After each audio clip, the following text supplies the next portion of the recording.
Salut à tous, ravi de retrouver sur canalturf.com. L'hippodrome de Paris-Vincennes organise en ce vendredi 7 décembre son dernier quintet de l'année en nocturne. Voici ma sélection pour cette épreuve, une épreuve disputée sur un parcours de 2100 mètres, départ autostart. Pas de quoi déranger le numéro 6, Dorado Bello. De surcroît, le cheval est en forme. Il reste sur un plaisant succès sur plus long sur la grande piste. Un cheval qui était préservé cet été, qui aborde ce meeting d'hiver avec une belle fraîcheur et un retard de gain. À mon avis, il peut s'imposer, d'autant qu'il sera à pieds nus et confié à Eric Raffin. On lui posera le numéro 8, Don Camaro, qui sera déféré les 4 pieds ici, contrairement à sa dernière sortie. Le cheval a déjà gagné avec ce mode de départ auto-start. Le 7, Docimo, a bien fait également avec ce départ auto-start. Sa dernière sortie avec ce mode s'est soldée par un succès cet été à Vincennes. Le cheval a de la vitesse, il va se plaire sur ce parcours et il sera pieds nus. Attention également au numéro 2, Dayton qui a terminé 5e du prix d'Amiens, où il devançait notamment 5 de ses rivaux du jour. Une confirmation est ici attendue, d'autant qu'il s'entend à merveille avec Gabriele Gelormini. Le numéro 3, Dandy GD, est au mieux, en atteste sa récente 3e place obtenue sous la selle. Il n'a pas gagné depuis plus de 14 mois, mais une place est une nouvelle fois dans ses cordes. Le 5, Dad du Cèdre, débute à Vincennes, c'est un bémol concernant, mais attention, il a déjà gagné départ autostart. Il est en forme, son entourage s'attache, les services de Björn Group et l'engagement est parfait au plafond des gains. Le numéro 12, Dreamer de Chenu, a été gêné le dernier coup dans une course référence dans le dernier tournant. Il faut le reprendre, d'autant qu'il sera pieds nus, confié à Jean-Michel Bazir. On le rachète. Attention également au numéro 14, Darby Cash, qui compte 2 victoires lors de ses 3 derniers parcours, au Sable d'Olonne et à Enghien. Il était ferré la dernière fois, il sera ici pieds nus. Mieux vaut donc s'en méfier. Résumé chiffré pour ce quintet du vendredi 7 décembre.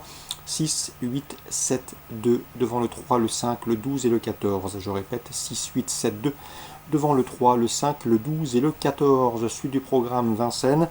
Dans la première, je pense que Franck Pellereau a les clés de cette course avec le 106 Dolly de Chenu. Elle est en regain de condition et surtout elle sera pieds nus comme la dernière fois. À mon avis, c'est une première chance en compagnie de sa compagne d'entraînement, le 108 Dolopia de Chenu, qui elle possède le meilleur chrono du peloton sur le parcours proposé. 106-108 si elle est sage. Le 115 Duchesse de Brayon a les moyens de leur voler la vedette. 106, 108, 115. La troisième, attention, 311 Esmeralda Queen, elle vaut mieux que ne l'indique ses derniers classements. Elle est estimée par Virginie Lecros et à mon avis, elle pourrait bien faire afficher une belle cote à l'arrivée de ce trio. Dans la cinquième, attention également à un cheval qui n'est pas à conseiller au cardiaque, c'est le 502 Écrin du Drô. Christophe Eck l'aime bien, le cheval reste pourtant sur plusieurs échecs et disqualifications. Il revient ici sous la selle, il ne faudrait pas être surpris de le voir s'illustrer. À mon avis, s'il est sage, lui aussi peut faire afficher une belle cote à l'arrivée de cette épreuve. On lui associera le 508. Dans cette épreuve, c'est Eagle Eyes, un cheval qui débute son remontée avec des ambitions. 502, 508, donc pas mal d'outsiders en vue et à souligner pour cette réunion en nocturne à Vincennes. Cagnes-sur-Mer, réunion 3. Dans la première, je vous recommande le 108 Legends of God qui s'est classé 3e dernièrement sur le tracé qui nous intéresse en début de mois. Le cheval revient ici à réclamer avec une toute première chance à défendre, le 108. On lui associera le 102 dans cette épreuve, c'est Espoir Secret.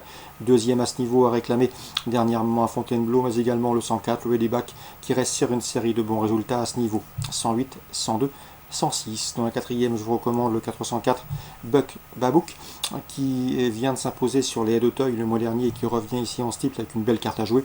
Il constitue un rival sérieux pour le 407 Hot Motive qu'il convient de racheter.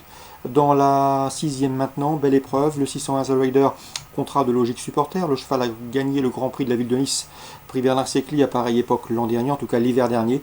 Preuve de sa forme saisonnière, mais également de son attitude au tracé cagnois. À mon avis, c'est une première chance. On lui posera bien évidemment le 603 Corazones, qui a fait le plein de confiance sur les obstacles de Compiègne dernièrement, qui devrait pouvoir confirmer sur le steeple cagnois. Attention également au 602 Prince Philippe, qui lui a terminé deuxième de cette course l'an dernier. 1, 2 et 3. 1, 3 et 2 dans l'ordre préférentiel. Dans le sixième rendez-vous. Concernant la septième, je vous recommande surtout le 709 Jenny Shop. C'est une véritable spécialiste des réclamés. 12 podiums pour elle en 14 sorties dans les réclamés. Elle a gagné sur ce parcours à pareille époque l'an dernier. À mon avis, elle doit jouer la première ou la deuxième place. On lui opposera le 702 Skins Rock qui vient de la devancer dernièrement sur la piste de Compiègne. Donc 709, 702, on prend les mêmes et on recommence. Voilà pour les infos de ce vendredi 7 décembre. Excellent jeu à tous, bonne journée, rendez-vous demain.